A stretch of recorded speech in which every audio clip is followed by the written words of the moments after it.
মাননীয় speaker, police সংস্কার নিয়ে যখন আমরা কথা বলি বা পুলিশের যে বিষয়গুলো, তৃণমূলের কিছু পুলিশের অনেক সমস্যা রয়েছে ইনস্ট্রুমেন্টাল।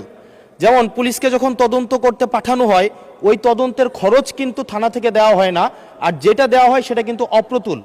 আমরা যখন পুলিশকে একটা কাজ করতে দিচ্ছি কিন্তু বাজেট দিচ্ছি না, পুলিশে একটা কালচার প্রচলিত রয়েছে, সেটা হচ্ছে ম্যানেজ করে নাও। এই ম্যানেজ করতে গিয়ে দেখা যায় পুলিশ দুর্নীতির বিভিন্ন কাজে তারা কনভেনশনালি জড়িয়ে পড়ে।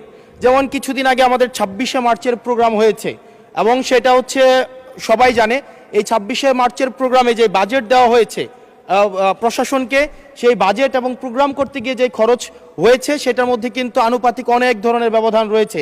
তখন যে কাজটা করতে হয়, পুলিশ ব্যবসায়ী থেকে তারপর হচ্ছে তার এলাকার বিভিন্ন প্রতিষ্ঠিত মানুষ থেকে কিন্তু অর্থ উঠাতে হয়। আমার মাননীয় স্বরাষ্ট্রমন্ত্রীর কাছে প্রশ্নটি হচ্ছে, এই যে পুলিশের যথাযথ বাজেট দেওয়া হবে কিনা, যাতে করে তাদের যে রুটিন ডেইলি অ্যাক্টিভিটিগুলো রয়েছে সেই ডেইলি অ্যাক্টিভিটিগুলো যথাযথভাবে তারা পরিচালনা করতে পারে এবং তাদেরকে যেন ম্যানেজ করে নাও কালচারে যেন না যেতে হয় এবং কোনো ধরনের দুর্নীতিতে যেন তাদেরকে যুক্ত না হতে হয়। ধন্যবাদ।